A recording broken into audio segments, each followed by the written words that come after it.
So today's video, it's a little loud because the heater's going and the car is warming up. But today, I'm gonna be putting on the fenders and an intake. I am replacing the big old gouged fender. They came like that. And what's funny is yesterday I was driving and it's super windy here in North Dakota. It was whistling the whole time because of that hole. But that is hopefully gonna be replaced today. And I'm putting an intake on. And yes, I know, everyone's gonna be like, you need to get a tune. The best part about the old Subarus is you don't. And I'll tell you why later.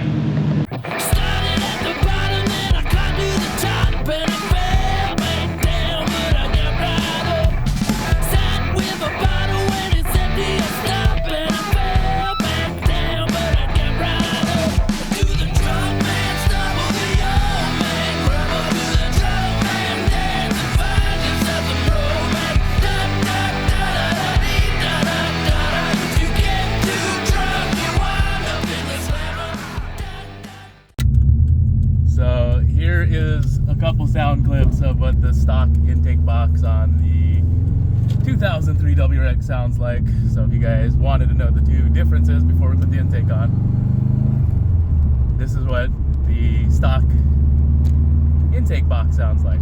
Didn't realize it was in focus, but it does have a blow-off valve, so you can hear the blow-off valve, but that's it. Nothing too special. Intake, like I said, is not going to add much other than sound because I do not have a tune planned out for it yet. Just throwing the intake on because I have it. And yes, I know a lot of people are going to be like, oh, it's a Subaru, you need a tune. You would be correct if it was 1 year newer. This was the year before they had the closed loop system. I could throw the intake on without any issue. It just won't add any power because it has no idea what to do with the extra air. It just has lots of noise.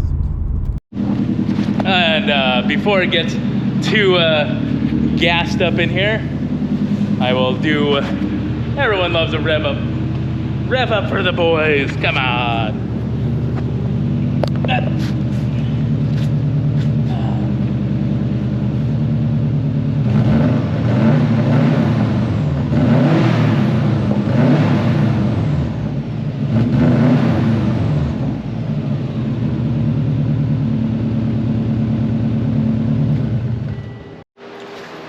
All right, so we will unbox in this box. What do we got?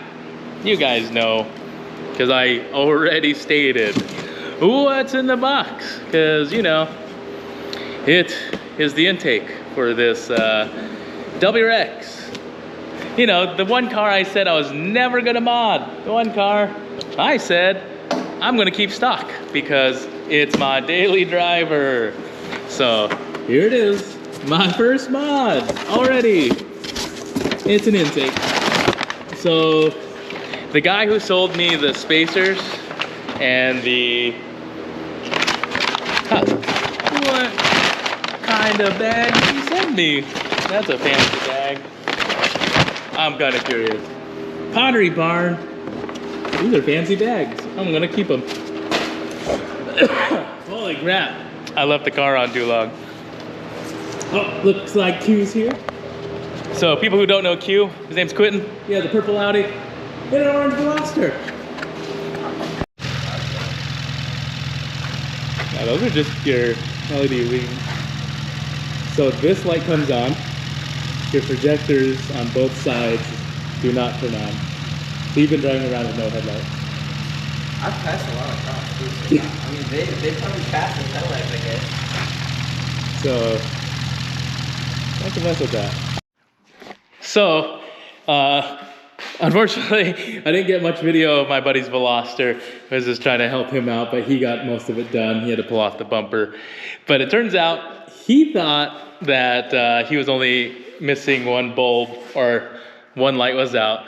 And then he tried to turn on his low beams and none of them came on.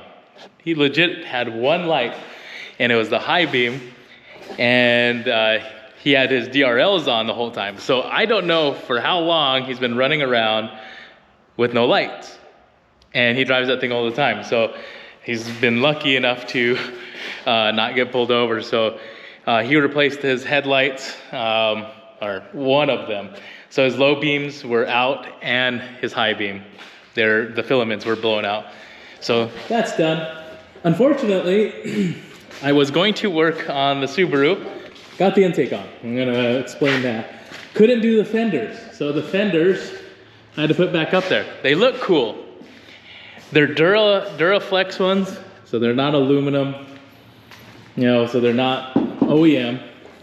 Problem with that is they did not come pre-drilled, and one of the body panels, when I was taking it off, I have to flex it because it doesn't sit flat. It's kind of weird. So it doesn't even line up. It's too much work right now. I did not plan the whole day to be here. So I did not want to stay here all day trying to mess with the fender because I thought it'd just be bolted on. You know, it only cost me a couple $100 shipped. I'll have to drill it and find a way to get that to fit. But then, that's the other problem too. Started to take off the 10s. They all just started to break. So that that is old car for you though.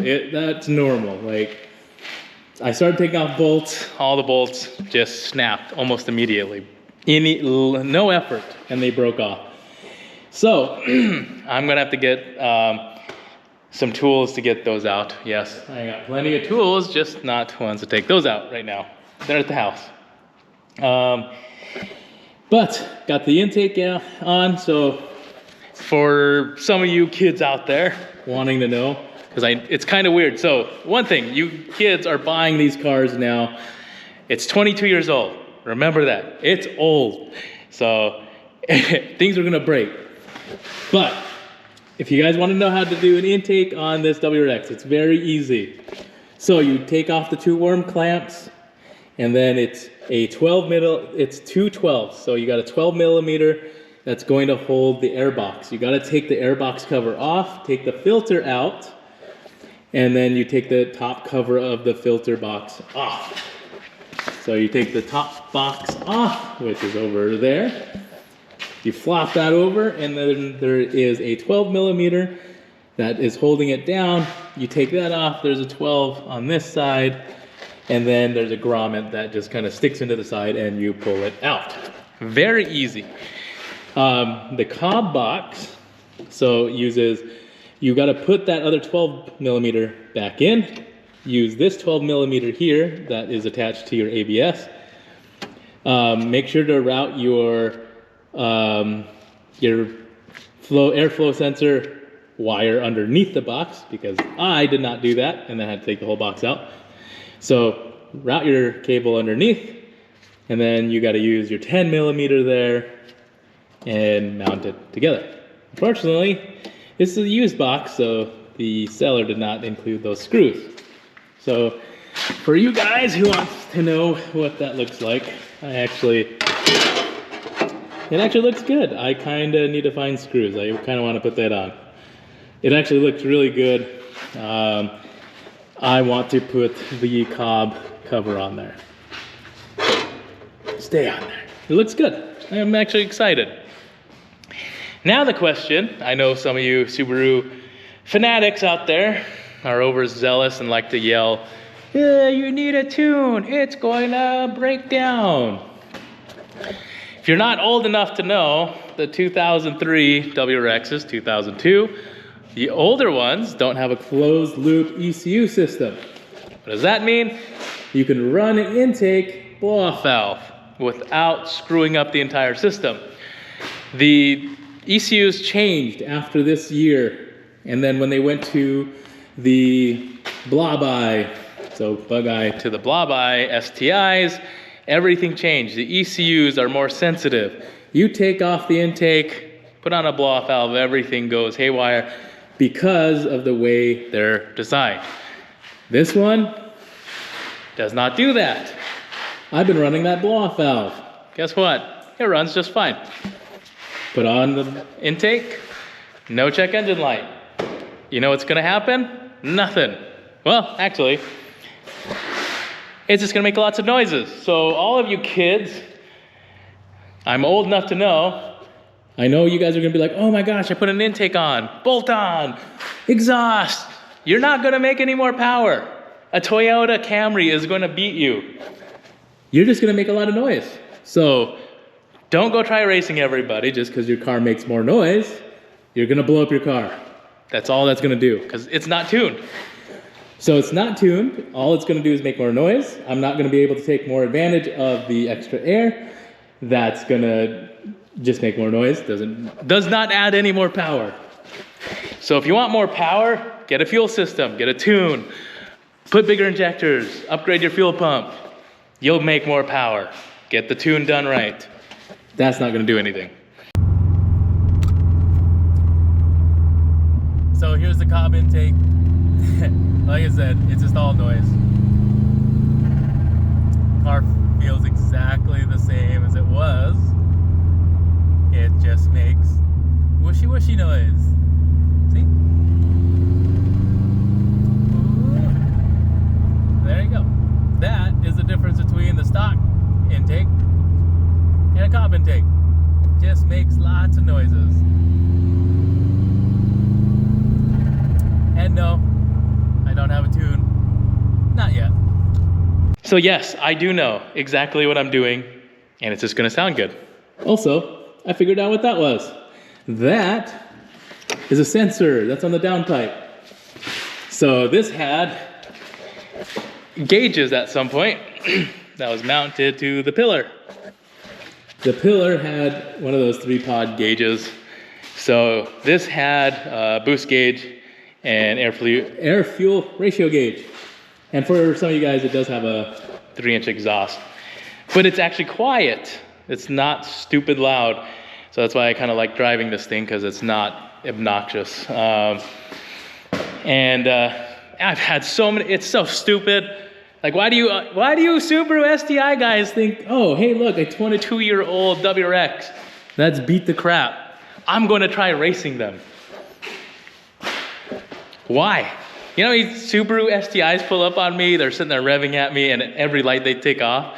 And I'm like, no wonder why every Subaru is broken, because every time you see oh, look, I'm in an STI, I'm going to go drive and race the biggest piece of crap on the road. Like, you know you're going to beat me. So you know what I do? I sit at the light, and I watch them take off like idiots. Because there's no other STI here in Minot that can beat my STI. There's no one, so I know I can take my Subaru STI out and blow them away, but I'm not, because I'm not an idiot. So all you kids around here that are trying to race me in my piece of crap, what's wrong with you? Oh yeah, just kidding, I know, because I see you guys.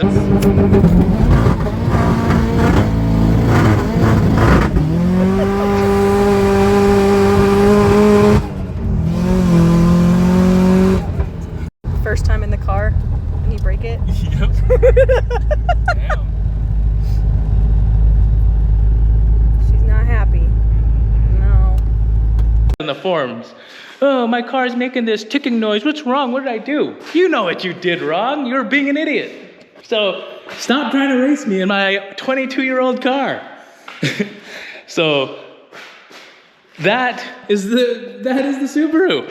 I don't know what's wrong with you guys, but that is the truth about this Subaru. It's just gonna be slow. It's a slow Subaru. But I am gonna fix this fender. This car is going to be a show car and slow. Show slow car. And that's it. It's just gonna look good. It's gonna have my business logo on it. It's gonna be my reliable daily. It's gonna drive me to work. That's it. I'm not gonna put a bunch of money into it because, you know why? Because the amount of money I spent on my STI to make it as fast as it is, you know what I could have got? I could have got one of those. RS7. A used RS7 for the amount of money I spent on my STI. Simple bolt-ons, E85. You're gonna blow everyone away. You don't even have to do upgraded turbos. He just put intake, E85, and I can guarantee you he's already eating up 80% of the people on the road. So that is part of the reason why, like, I enjoy the power the STI makes. but a lot of money has to go into it. So that is where that is. Eventually, I will do a video on his RS7. The RS7 is an amazing car. And I will keep doing videos on this one because you guys like that apparently. And it will look good. I'm gonna get new fog lights, fix the fenders, put different wheels, and the car is gonna get wrapped. I don't know what color, probably black. Black, and then my other Subaru is gonna be white. So, white and black Subaru, and we'll keep making some videos, and hopefully there's a few extra cars that I kind of want to get in the shop here, and I've already asked them, so you guys will be quite interested in some of the new cars that will be pulling into the shop soon. But until then, I will catch you guys later.